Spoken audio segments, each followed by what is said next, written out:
High viewers, போன வீடியோவில் நான் அரைக்கிற மசியல் என்னென்ன பொருள் தேவைன்னு பார்த்தோம். இந்த வீடியோவில் எப்படி செய்யலாம் அப்படின்றது தான் நான் காட்ட போகிறேன். முதல்ல என்ன செய்யணும்னா, கொஞ்சம் தேவையான அளவுக்கு எண்ணெய் ஊற்றிக்கணும்.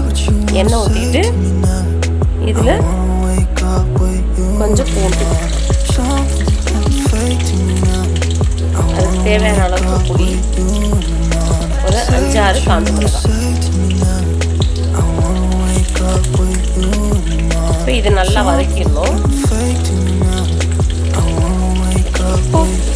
கட் பண்ணி வச்ச வெங்காயம் அதை போட்டு நல்லா வதக்கிக்கணும். இது வதக்கி முடித்தோடனே கீரையை போடணும். கீரை போட்டு வதக்கினோடனே இப்படி தான் வதங்கணும். இது நல்லா வதங்கினதுக்கப்புறமா என்ன செய்யணும்னா, நம்ம கட் பண்ணி வச்சுருக்க தக்காளி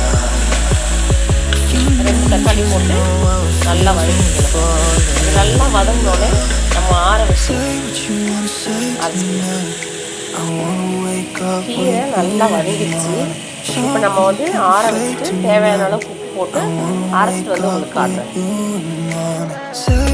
பாருங்க, அரைச்சிட்டு வந்ததுக்கப்புறம் எப்படி இருக்குன்னு ரொம்ப டேஸ்ட்டாக இருக்கும். நீங்களும் அதை செஞ்சு பாருங்க. இதே மாதிரி அரைச்சி பார்த்துட்டு சாப்பிட்டு பார்த்துட்டு கமெண்ட்டில் சொல்லுங்கள் எப்படி இருக்குன்னு. எங்களுக்கு ரொம்ப பிடிக்கும். ஏன்னா இது அயன் கலந்து உள்ள நல்ல கீரை. அயன் ரொம்ப நல்லது உடம்புக்கு நமக்கு. நீங்களும் அதே மாதிரி செஞ்சு பார்த்துட்டு கமெண்ட்டில் சொல்லுங்கள். குறை இருந்தாலும் கமெண்ட்டில் சொல்லுங்கள். Thank you so much. பிடிச்சிருந்தா லைக் பண்ணுங்கள், ஷேர் பண்ணுங்கள், சப்ஸ்கிரைப் பண்ணுங்கள். பாய்.